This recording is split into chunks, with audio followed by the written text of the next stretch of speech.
Ça équivaut en fait à faire un diagnostic étiologique préalable, donc un test rapide de diagnostic, qui nous permet d'identifier si un antibiotique va amener un plus ou pas.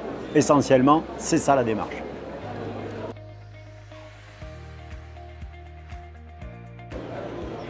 Alors, qu'est-ce qui a vraiment changé dans la prise en charge des mammites?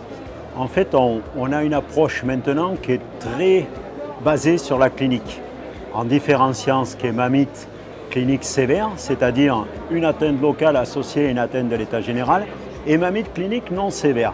Les mammites cliniques sévères, c'est vraiment du ressort du vétérinaire si on veut avoir le maximum de chances de survie de l'animal, parce qu'il faut savoir que le pronostic vital est en jeu. Il faut que ce soit du domaine vétérinaire. En revanche, pour les mammites cliniques non sévères, ça vaut vraiment la peine de mettre en place un traitement, ce qu'on appelle le traitement sélectif des mammites cliniques. Ça veut dire, ça équivaut en fait à faire un diagnostic étiologique préalable, donc un test rapide de diagnostic, qui nous permet d'identifier si un antibiotique va amener un plus ou pas. Essentiellement, c'est ça la démarche. Dans ce cadre-là, les outils qui nous permettent de cibler ce traitement-là, en fait, ils sont divers et on ne peut pas dire qu'il y en a un qui est supérieur à l'autre. Ça peut être des tests qui sont faits par l'éleveur, ce qu'on appelle les tests binaires, c'est-à-dire des tests simples à mettre en œuvre, rapides de lecture, en fait, quelques heures, et qui vont permettre là d'affirmer j'ai besoin ou pas d'un antibiotique. Ça n'ira pas plus loin, mais on sait si un antibiotique va être intéressant dans la prise en charge de ce type de mamie. D'autres tests existent qui sont de plus en plus évolués. Il y a un test, un appareil qui nous permet en fait d'avoir une culture bactérienne, un résultat de culture bactérienne associé à la sensibilité en 3 antibiotiques qui s'appelle le MASTA-test, qui est d'utilisation très simple, qui peut être utilisé en élevage ou par des vétérinaires et en fait qui aboutit à un résultat d'analyse bactériologique et une sensibilité à 3 antibiotiques.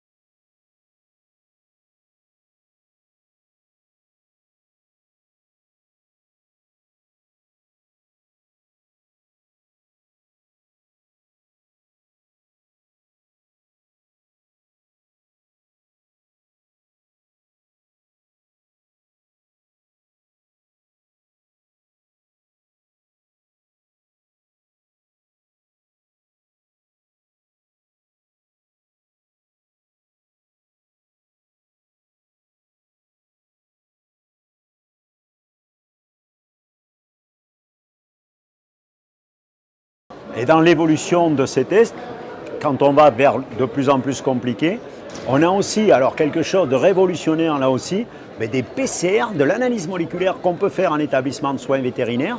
Il y en a 2 pour le moment qui sont sur le marché, MastiSensor et la PCR-EMA. Et en fait là qui nous permettent en fait avec des manipulations relativement rapides, quelques minutes, de mettre en œuvre un vrai test d'analyse moléculaire qui va nous donner en fait un résultat étiologique dans les 2 heures, ce qui est remarquable en rapidité. Et là, mais par contre, c'est un outil quand même un peu évolué qui ne peut se concevoir qu'en établissement de soins vétérinaires.